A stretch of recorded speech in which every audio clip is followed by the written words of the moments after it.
In this video lesson, we will look at the basic settings of the Canon Legria HF G70 camera.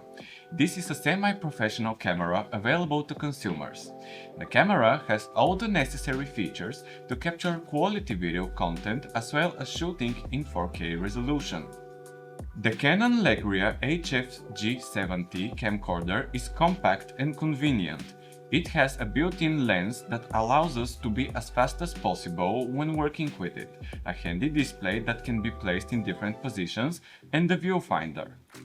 The camera can operate both on battery and charger. To begin with, let's put a battery in the camera. This is done like this. We insert the battery with the pins up and slide it until we hear a click. If we start the camera, an indication of the remaining battery life appears on the display in the upper right corner. When the camera is powered on, there is an indication that it is running on external power.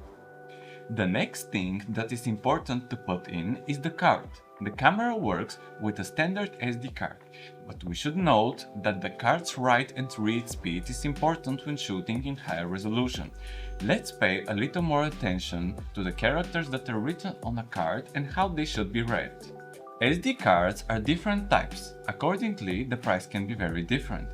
As you can see on this card, there are different inscriptions which accordingly tell us what the card is, about its capacity and speed of reading and writing. The larger the capacity of the card, the more material we can capture on it.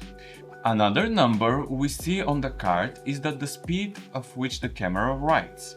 When we want to record at higher resolution, we need a card that records at a faster speed. The bigger the card and the higher the speed at which it records, the price goes up. You need to choose the right card for your camera.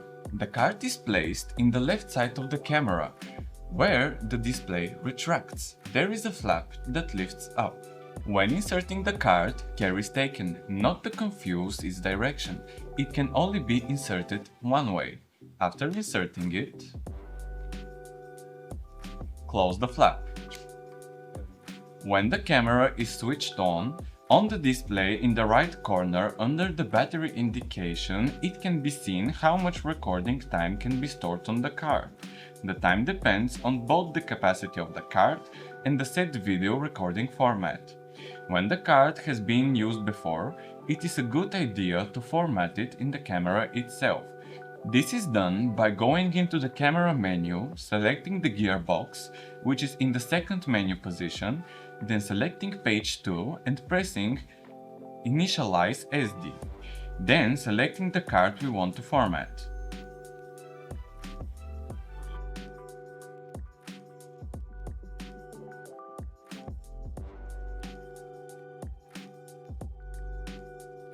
Before we turn on the camera, it is a good idea to choose which mode we are going to shoot in, automatic or manual.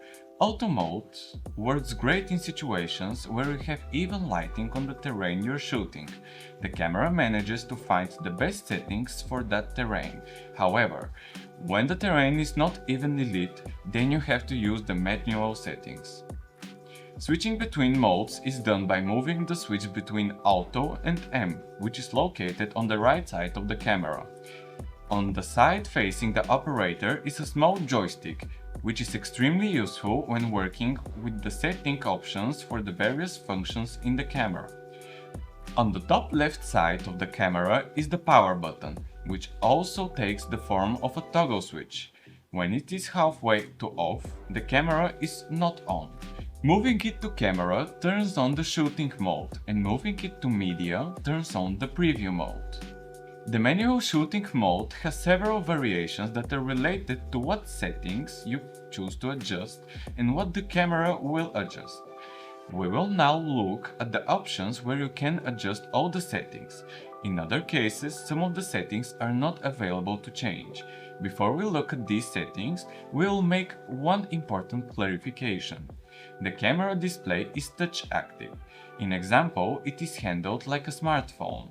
To the left of the camera display, you see the letter M, indicating that the camera is operating in manual settings mode.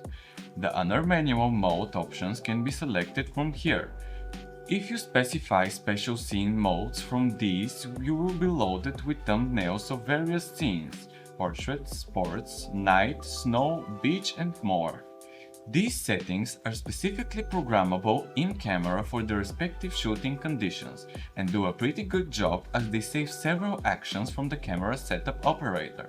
But let's go back to the manual settings, which can control aperture, shutter speed and sensor sensitivity.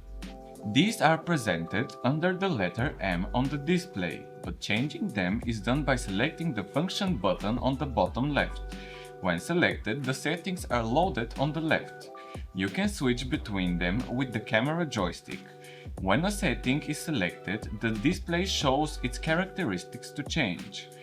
With iris, the aperture is changed. As you know, a smaller number results in more light in the frame.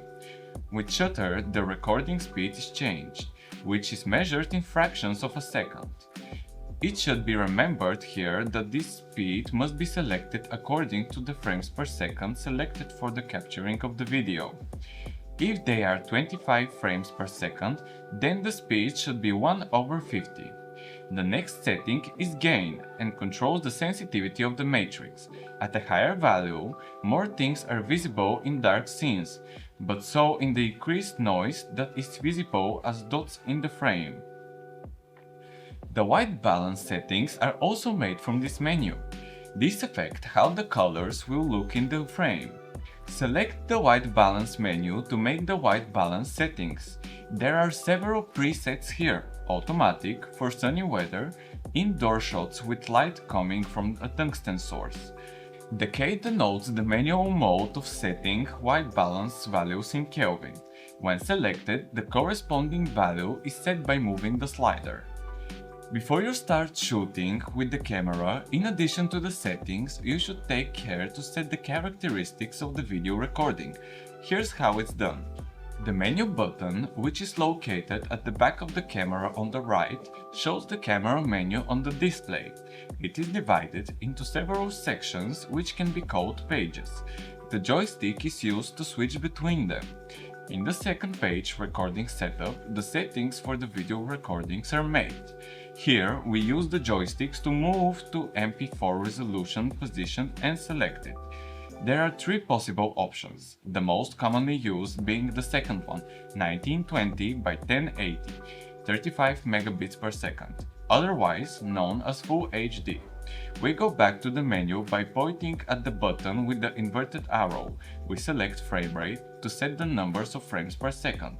There are two options, 50 frames per second and 25 frames per second.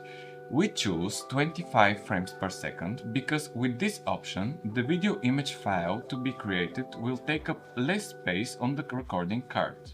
One final step remains before we press the record button, and that is to make the sound settings. As you know, a video without sound or with bad sound is not watchable. The camera has two built-in microphones that are located in the front of the housing near the lens. So, you have to be careful if you're going to use these microphones to record sound. Touching them will affect the recording as noise. If you're talking to someone next to you while recording, the likelihood of conversation being recorded is quite high. So, we will now turn on our attention to using an external microphone to record sound, which we recommend you do. The camera display shows the sound indication in the bottom right corner. The camera has a 3.5mm jack into which we can plug a microphone, as well an additional device to allow us to use different types of microphones. After plugging in the appropriate type of microphone, the indication changes. Remember that when recording sound on the video camera, it is mandatory to have headphones as well. These are plugged in near the coupler of the camera's external microphone. From the Funk menu, recording settings can be set with the option of selecting from several pre-made ones. Here's how it works. Funk is selected, then Audio. Here, if you specify STD standard audio recording settings will be loaded, and if custom setting is selected, the scene in which the audio will be recorded can be specified. There are several options from which to choose the appropriate one for the occasion. For example, speech is used when you're going to record interviews or conversations. Before you start recording, it's a good idea to practice a bit with the lens's value to make sure you get the exact movement in the frame that you need. With this camera, you can zoom 20 times optically and 800 times digitally. The zoom can be controlled in two ways. The first is using the button at the top of the housing. Pressing it forward brings the variator closer, pressing it backwards brings it further away. The second way is by using the rotating ring next to the lens. First, you need to switch to vario mode. This is done by using the switch between focus and zoom on the back of the housing on the left. Then, by rotating the ring of the zooming in and out is done. When you turn the ring to the right, zoom in, and the left, zoom out. Just a little bit more and I'll give you a chance to press the record button, which is located right here on the camera body. Now let's talk about focus, because if the footage is out of focus, nobody's going to be watching it. When the camera is in manual focus mode, we have to make sure that the object we want to see in the frame is in focus. This is done by using the lens ring. When we turn it, we immediately see a change in the frame. Once we've got the focus in the right place, we're ready to take the shot. In this lesson, we looked at the basic settings and functions needed to operate the Canon Legria HF G70. We hope that the information presented has been useful to you and that you now feel more confident with your camera. Remember that the best results come with practice, so experiment with the footage you capture and the settings to discover which work best for your projects. Thank you for your attention.